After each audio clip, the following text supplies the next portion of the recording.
ഒരു കർണാടക കല്യാണം കൂടിയാലോ? കല്യാണം വിളിക്കാത്തവരും കല്യാണം വിളിച്ചവരും ഒക്കെ കൂടി ഒരു യാത്ര പുറപ്പെട്ടു. ഒരു നീണ്ട യാത്ര, പ്രത്യേകിച്ച് ഒരു ഐഡിയയും ഇല്ലാത്ത യാത്ര. അങ്ങനെ തന്നെ വേണം ഈ യാത്രയെപ്പറ്റി നമുക്ക് പറയാൻ. എല്ലാവരാലും ഉപേക്ഷിക്കപ്പെട്ട ഞങ്ങൾക്ക് വഴികാട്ടിയായത് ഈ ദൈവദൂതന്മാരെ പോലെ വന്ന മാഷന്മാരായിരുന്നു. ഞങ്ങളുടെ സ്വന്തം ശിവകുമാർ സാറും സത്യ സാറും ഭൂതേ സാറും ഗിരി സാറും ഒക്കെ. അങ്ങനെ ഞങ്ങൾ അവസാനം ആ കല്യാണ വീട്ടിലേക്ക് എത്തി. പക്ഷെ ഞങ്ങളെക്കാളും മുന്നേ വണ്ടിയെടുത്ത് പോന്നവരെ ഞങ്ങൾ അവിടെയൊന്നും കണ്ടില്ല. 100-110 പറന്നവർ എത്തിയത് മറ്റൊരു ഡെസ്റ്റിനേഷനിലേക്കായിരുന്നു. എന്തായാലും അവരെയും കാത്ത് ഞങ്ങൾ അവിടെ കുറേ സമയം നിന്നു. പിന്നീട് വഴിതെറ്റിപ്പോയവരുടെ സംഗമമായിരുന്നു.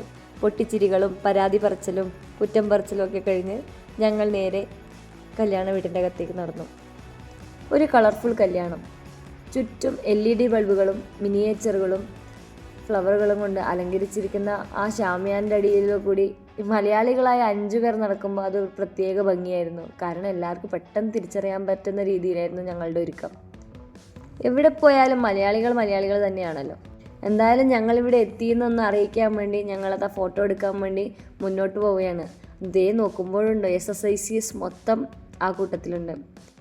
ഒരുപാട് കഷ്ടപ്പെട്ടാണെങ്കിലും ഞങ്ങൾ ഫോട്ടോ എടുപ്പൊക്കെ കഴിഞ്ഞ് കുറച്ച് സൊറയും പറഞ്ഞുകൊണ്ട് നേരെ അടുത്ത ടാർഗറ്റായ ഭക്ഷണ ഹാളിലേക്ക്.